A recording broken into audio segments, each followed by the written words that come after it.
जब आप परफॉर्म करते हैं, आप कुछ भी करने लगते हैं, तो आपको उसका बेसिक जो नॉलेज है वो आपको पता होना चाहिए। अब हम टेंस स्टार्ट करेंगे, तो टेंस स्टार्ट करने से पहले the one thing that I want to share with you is that what is a tense. Tense होता क्या है?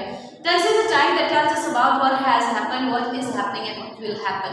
टेंस एक वक्त है जो हमें बताता है कि क्या हो चुका है, क्या हो रहा है और क्या होगा। Clear? That is called tense. अब हम बात करते हैं प्रेजेंट की। What is mean by present? Present से क्या मुराद है? फॉर एग्जाम्पल जब आप क्लास में होते हैं, आप क्लास में आते हैं तो आपकी टीचर रोल कॉल करती है, तो जिस स्टूडेंट का नाम लेती है या तो वो यस बोलते हैं या फिर प्रेजेंट बोलते हैं, अक्सर तो प्रेजेंट बोले जाते हैं। तो इट मीन्स दैट कि वो चीज़ वहाँ पे मौजूद है और वो डेली बेस पे काम चलता है। टीचर डेली बेस पे रोल कॉल करती है और डेली बेस पे काम चलता है। सो जब डेली बेस पे काम चलता है तो आप उसको प्रेजेंट कहते हैं। आप इंडेफिनिट की बात की जाए तो इंडेफिनिट का मतलब एग्जैक्टली, ठीक है? इंडेफिनिट आपने काम रोज के बेस पे जो करना है वो करना ही करना है और आप कर रहे हैं उसको डेली बेस पे। First of all I want to share with you the identification of this things in English. इस टेंस की हम इंग्लिश में आइडेंटिफिकेशन भी सीखेंगे कि इंग्लिश में इसको कैसे आइडेंटिफाई किया जा सकता है और उर्दू में कैसे आइडेंटिफाई किया जा सकता है। सबसे पहले उर्दू से स्टार्ट करते हैं। तो उर्दू में अगर इसकी पहचान की बात की जाए तो फिक्रा के आखिर में, फिक्रा के आखिर में ता है, ती है, ते है वगैरह आता है, वगैरह आता है। और अगर इंग्लिश की बात की जाए तो इंग्लिश में देयर है सम टिप्स जिसको हम यूज करके हम देख सकते हैं कि ये कौन सा टेंस है। The first thing that I want to share with you is that कि simple tense can be used to express state. Simple ये टेंस जो है बात बात ऐसे आता है कि ये आपको किसी की स्टेट बताता है, किसी की हालत बताता है, किसी की एक्सप्रेशन बता रहा होता है। फॉर एग्जाम्पल अगर मैं आपको फॉर इंस्टांस की दूं तो जॉन फील्स सैड। जॉन में दुखी हो रहा है, सैड हुआ पड़ा है। जॉन क्या कर रहा है? सैड फील कर रहा है। एक नंबर एक ये मेरी स्टेट शो करेगा, द फर्स्ट थिंग।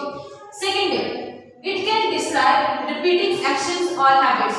ये मेरी बार बार रोज रोज रिपीट होने वाले एक्शन और जो मेरी हैबिट्स हैं ये उसको डिस्क्राइब करता है कि मैं रोज डेली बेस पे क्या काम करता हूँ। For example I eat mango. Clear? Next is to discuss future scheduled event. Discuss future scheduled events. ऐसे इवेंट्स या ऐसे काम जो आपने पहले से ही स्केड्यूल कर रखे हैं और वो फ्यूचर में आपके काम आने वाले हैं। क्लियर?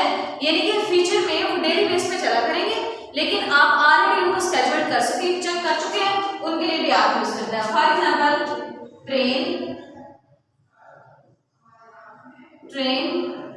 leaves at 8 p.m.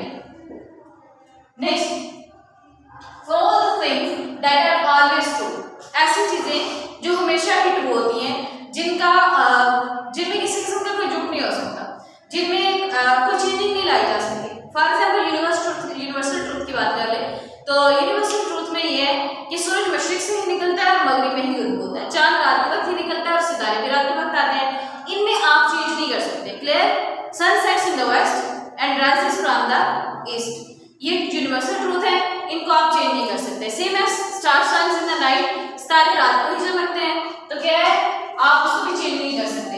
तो सन सेट्स इन वेस्ट, सूरज मगरिब में डूबता है हमेशा। Next, permanent situation. Permanent situation कौन सी सिचुएशन होती है? जिस सिचुएशन को आप बदल तो सकते हैं लेकिन आप बदलते नहीं हैं। क्लियर? बदल सकते हैं लेकिन आप बदलते नहीं हैं। फॉर एग्जाम्पल मेरी परमानेंट सिचुएशन फिलहाल क्या है?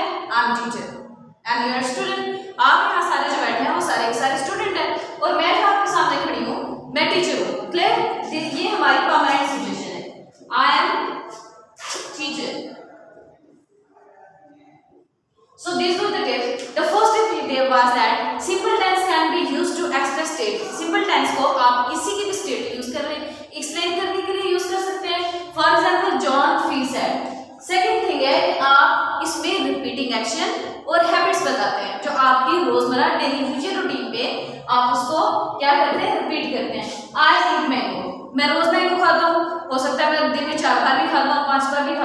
तो ये मेरी रिपीटिंग स्टेट और एक्शन है। नेक्स्ट है to describe future scheduled events. आपने ऐसे इवेंट्स जो ऑलरेडी आप स्केड्यूल कर चुके हैं फ्यूचर के लिए, लेकिन आप उनको अभी लागू नहीं कर रहे, फ्यूचर में लागू होंगे और डेली बेस पे लागू होंगे, that is called future scheduled events. Train leaves eight 8 PM for all the thing. अच्छा, यहाँ पे फ्यूचर की बात की जाए तो आप यहाँ पे क्वेश्चन रेज भी कर सकते हैं कि टेंस हम जबकि प्रेजेंट इंडेफिनिट का पढ़े तो फ्यूचर को कैसे डिस्कस करेंगे। अब यहाँ देखिए ये जो काम है ये आज, अगर मैं आज से स्टार्ट करता हूँ तो मैंने कहा लीव्स करती है, हमेशा ही करती है। ये मैं आज सिर्फ आज नहीं बता रहा कि नेक्स्ट क्या करेगी, मैं कह रहा हूँ कि वो हमेशा से ही करती है। Clear? Next is for all the things that are always true, सारी चीजें ट्रू है। नेक्स्ट परमानेंट सिचुएशन के लिए वे यूज करते हैं। अब यहाँ पे आते हैं, जब हम टेंस लिखते हैं तो इसकी फॉर्मेशन क्या है, कैसे करते हैं। The things that I told you is that सबसे पहले आप क्या यूज करेंगे, जब आप फॉर्मेशन बनाते हैं किसी भी टेंस की तो आप सबसे पहले यूज करते हैं subject, then comes have you, at third verb, at fourth it comes the object। अब अगर सब्जेक्ट की बात की जाए तो हमें ये भी पता होना चाहिए, फॉर एग्जाम्पल अगर कोई काम करवाना है तो मैंने अपने घर में मैसेज लगवाए हैं जी, मैं अपना घर कंस्ट्रक्ट करना चाहता हूँ, अपना घर बनाना चाहता हूँ, तो उसके लिए मुझे मैसेज की जरूरत है। मैंने काम करवाना है तो मुझे किसी बंदे की जरूरत है जो मुझे मेरा घर बना के दे, मेरा काम कंप्लीट करके दे। तो मैं जिस पर्सन को काम करवाने के लिए लेकर आऊंगा वो मेरा सब्जेक्ट होगा, मैं जिस काम के लिए लेकर आऊंगा वो मेरा ऑब्जेक्ट होगा।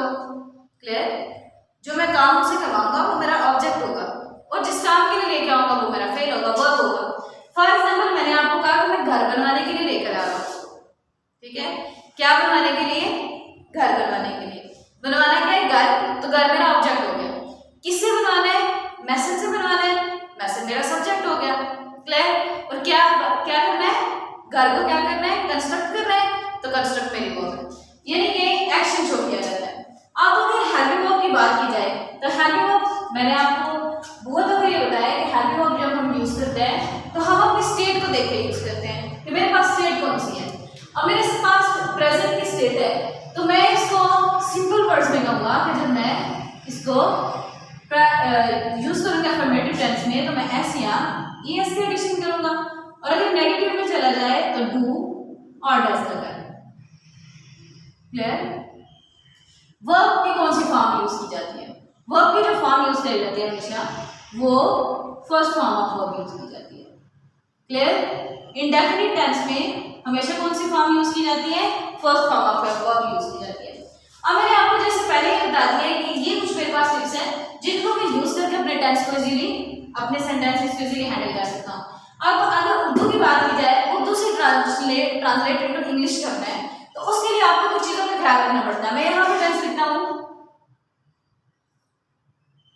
सितारे रात के वक्त चमकते हैं।